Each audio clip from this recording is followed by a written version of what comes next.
bad little thing, true religion ginger, super clean, yo.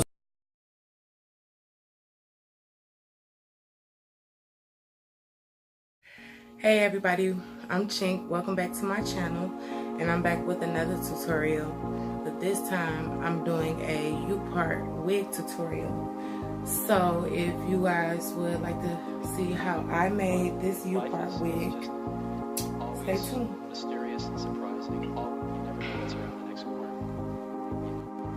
Before I start, I want to mention that I did lose the footage to me applying the first bundle because my camera died, but it doesn't really matter because when I do the rest of the bundles, I'm going to be showing you exactly how I started off each bundle and how I finished off each bundle and how I connected them together.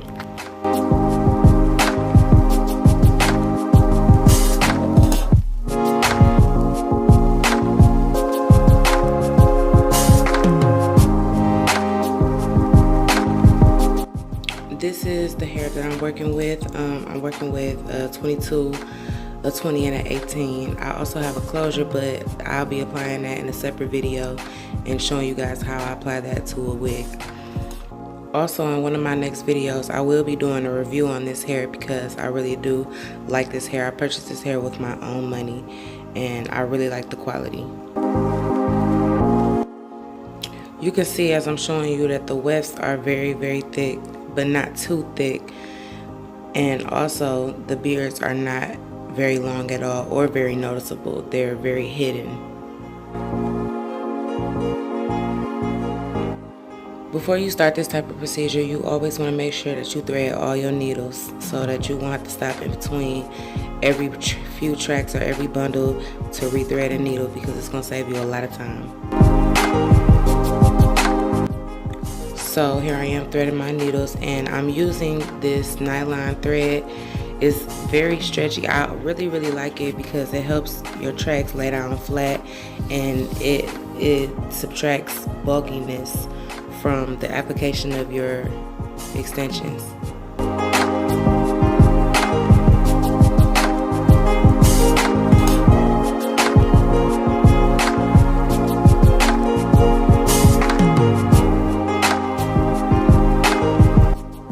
So here I'm showing you how I will be starting off applying the second bundle. As you can see, I'm showing you which ends I will be starting with and ending with.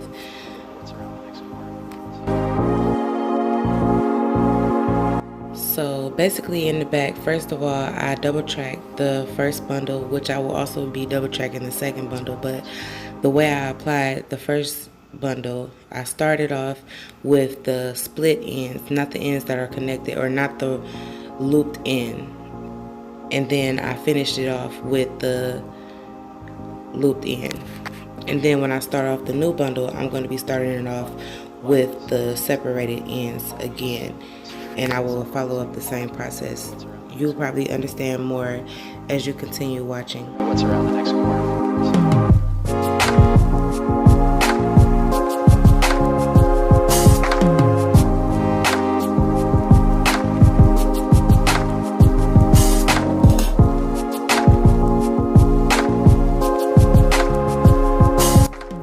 Also, if you're wondering how my stitch pattern is, or you're wondering if I'm going to show you my stitch pattern, I will be, but that will be more towards the end of the video when I'm closer to finishing the wig, and I'll be showing you very closely in detail exactly how I chose my sewing pattern and why.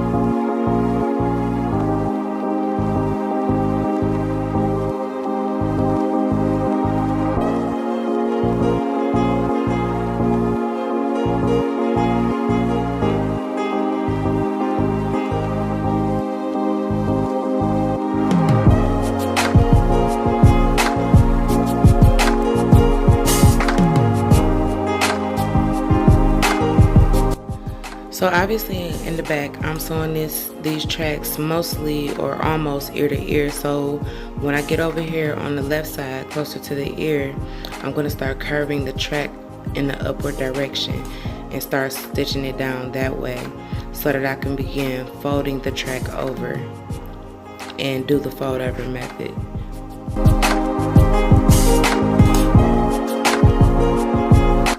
Also, because this is my first time using nylon thread, I did know that it was stretchy, but I didn't know that it was as stretchy as it is. So I was having a lot of difficulty with tangling, which I'm not having now, but in the beginning, that's why I feel like the footage of the first bundle didn't really matter, because I was going to be repeating the same steps with every bundle either way it went.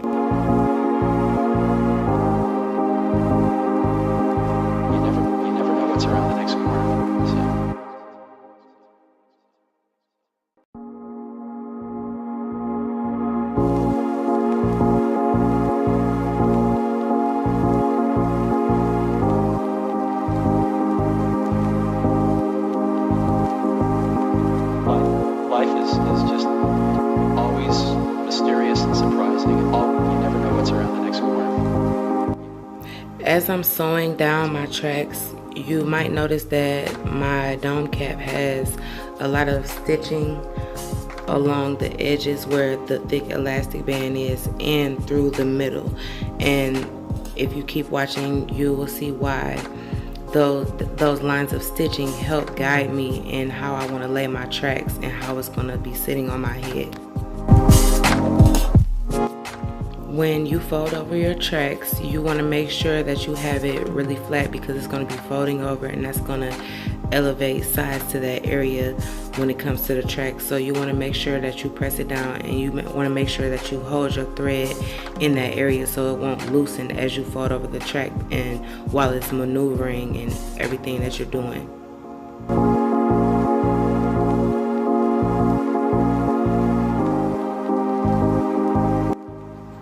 Also, because I am double tracking, I don't want to really put the tracks too close together, because I don't want it too bulky in the back and making my head look really big in the back and then it's too thin at the top.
again, we're getting closer to the ear, and I'm going to show you how I'm still curving the tracks in an upward direction, and I'm curving the tracks and stitching them along the stitching or around the area of the stitching that's around the elastic band, the thick elastic band that's going around the cap.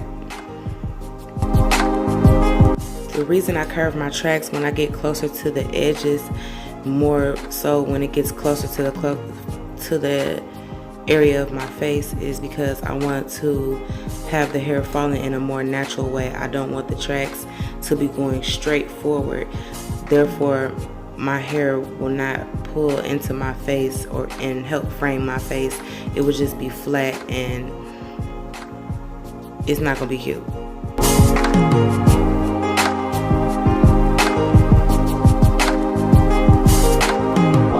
Life is just always mysterious and surprising. You never know what's around the next corner. You never know what's around the next corner. So.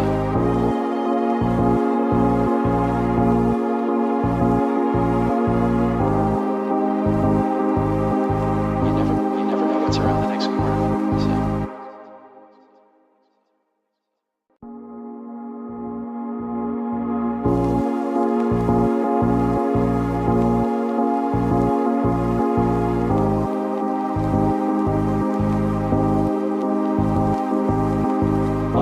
Life is just always mysterious and surprising. You never know what's around the next corner.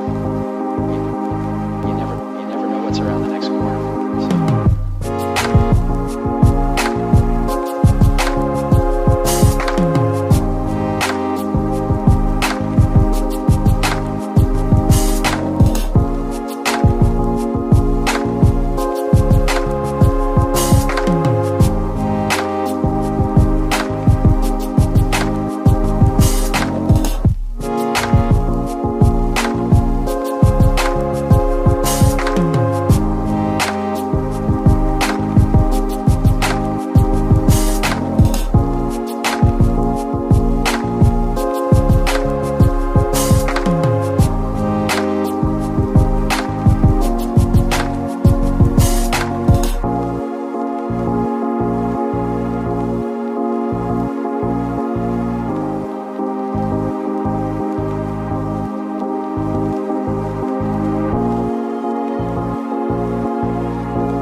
Okay, so we finally made it to the end of the bundle. So when you get to the end of the bundle and you get ready to tie off your ends, you want to make sure that when you go through the dome cap and you thread around the track, instead of threading around the track, you want to stick your needle through the track because you're ending and you don't want it to come loose. And then you want to take your string and wrap it around at least maybe 3 or 4 times and pull it through. Also, you want to take your time with it because you don't want any tangling with your thread. It's going to take you so much time to get it untangled, and then you're going to have to start over and take chances on your tracks and thread unraveling, and it's a hassle.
Alright, so now we're moving on to our last bundle, which I'm going to be single tracking. This is our 18-inch. Look at that, it's so soft and bouncy. So when you unravel your tracks, you want to take your fingers and run them through the hair a little bit, because you don't want all the extra tangling as you're applying your tracks, and then when you get to the end and try to brush it, you're running into extra unnecessary tangles and things like that. And that's just, I treat my weave just like I treat my own hair. I try to put as less tension on any hair as I can. You never know what's around the next corner. So even though I'm single tracking this bundle, you still want to repeat the same thing as you started with the other bundles and connect it with the end of the last bundle that you finished.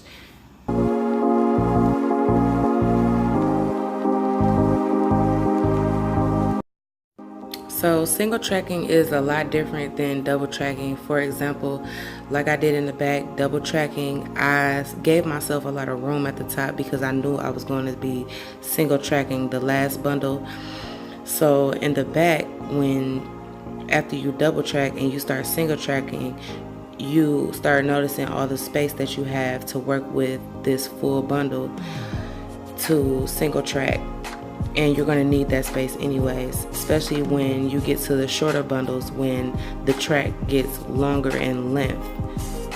Not the hair getting longer in length, but the track itself getting longer in length.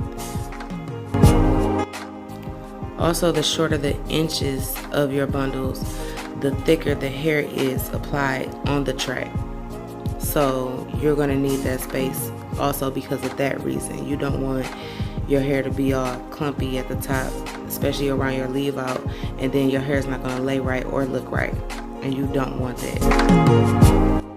Also, even though I'm single tracking, I still don't want to put my tracks too close together because I like to take into consideration that I will be wearing a wig, and that is the area where my scalp breathes the most, or where I will need air the most in my scalp.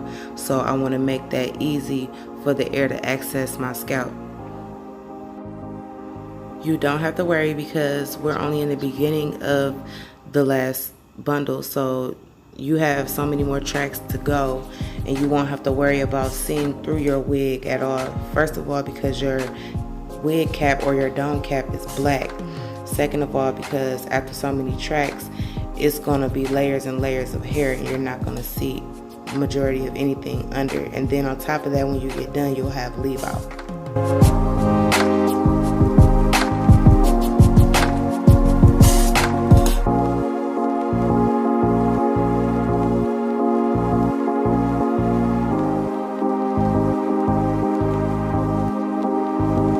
So once again, because you are single tracking, you will have a lot of room with your track, and you will have a lot of room on your dome cap to work with. So when you get to the front and you start curving your track, you want to stitch your track up the front of the dome cap a little higher, because you want to take up that space and you don't want to lay your tracks too close together. It's going to help you give space between your tracks, and the more you curve them around your face, the more hair you have falling more so in your face, not necessarily really in your face, but more so in your face rather than pushed back away from your hairline.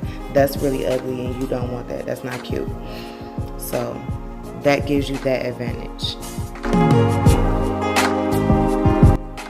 So you see me stitching and up closer, higher on the dome cap, and as you can see, I'm getting closer to the stitching that I was talking about towards the middle of the dome cap, which is going to help me with my guidance towards the end of the making of this wig. You never know what's around the next corner. You never know what's around the next corner. So.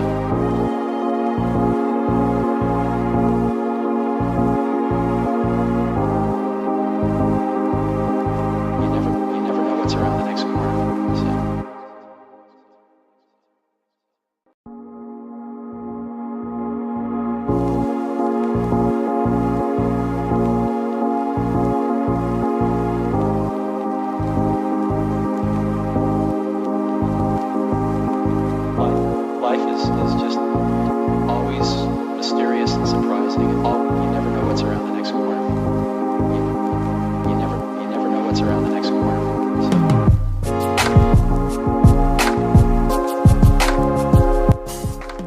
So. Believe it or not, based on where the lines are placed on this dome cap or the stitching, it helps me guide myself with the space, not only the space, but it helps me guide myself with how far apart I want the tracks to be, especially going towards the top, because where your leave out is going to be laying and covering, you want to make sure that you don't have to leave too much hair out to cover up any see-through areas of your wig. You want to make sure that you still cover up your dome cap enough to where you just have to leave a reasonable amount of leave out.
So here this gives me an opportunity to go more into detail about how the stitching lines in the dome cap help me guide my tracks and make sure that I place them evenly around the leave out.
This is why I love using the lines on the dome cap to help guide me with the placing of my tracks, because as you can see, the tracks look placed very evenly and neatly, and I didn't even have to use a closure or any markings on my dome cap to help me guide myself.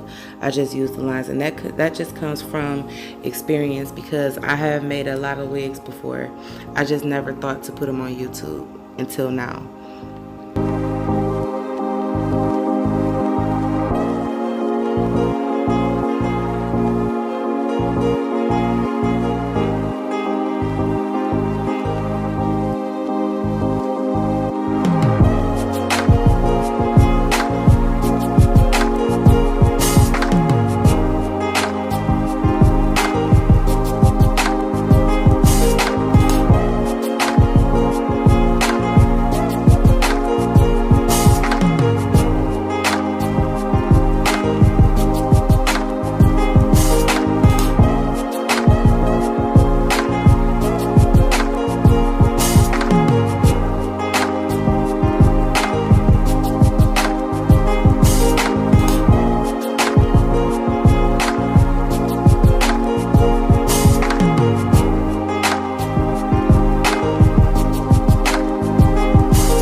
So now we're at the end of our wig, or what me and a lot of people I know call the last track, and we're gonna just fold it over. And I did mention to you guys I was gonna be showing you how I do my stitching method.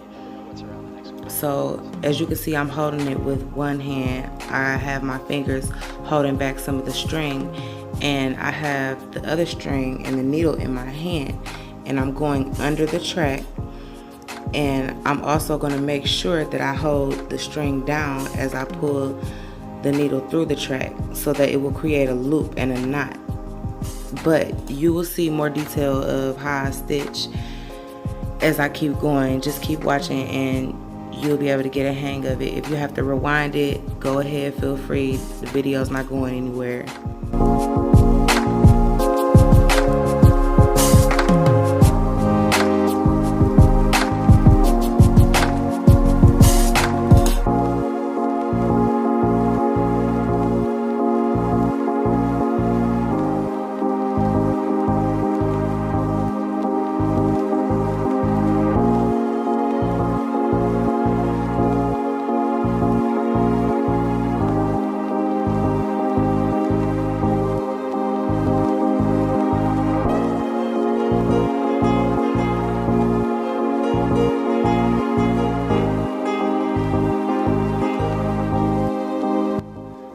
Also, I forgot to mention that another reason I like to curve the tracks is because even if I do or don't leave edges out in the front on the sides of my hairline, I will be able to have a seamless look if the wind so happens to blow my tracks back or blow my hair back and it's a little strong and you can see everything. It won't be so gappy or anything like that. Everything will come together and look more like seamless.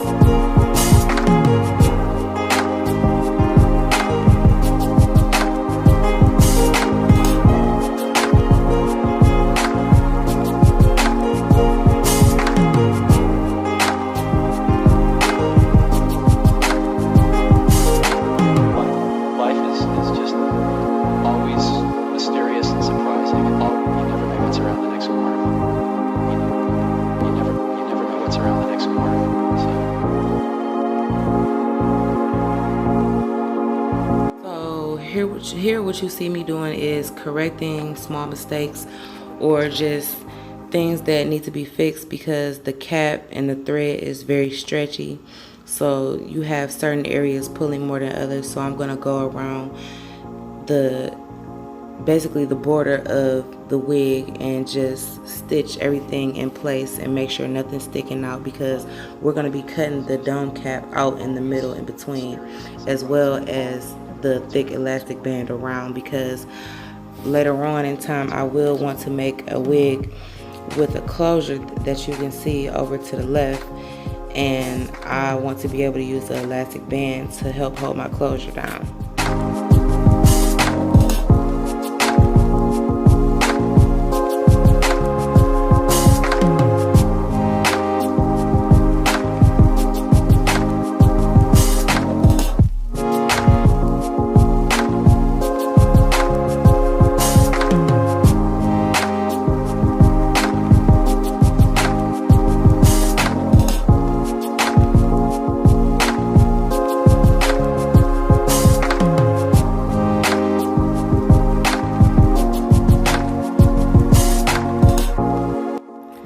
So now when you're done with that, you want to just take whatever utensil you're using to detangle your wig. You want to brush it out and detangle it out and just feel everything and make sure everything is in the place where you need it to be, and make sure you don't have anything sticking out or you don't see any obvious bulkiness or anything like that. You would just make sure that your product is perfect.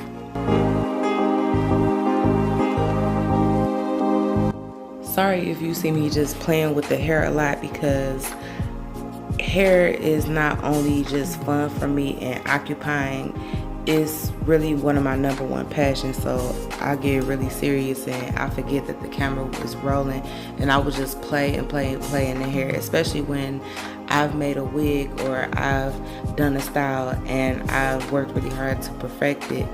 I take my time into it, so I really love my pieces that I make and I put work into them. Also, I did insert some clips at the end so you guys can see more detailed results of the wig and how it came out, and you guys can see more details of the construction of the wig. So that concludes my tutorial for this video. I hope you all enjoyed. Thanks for watching, and don't forget to like, comment, and subscribe. Bad little thing, true religion ginger, super clean.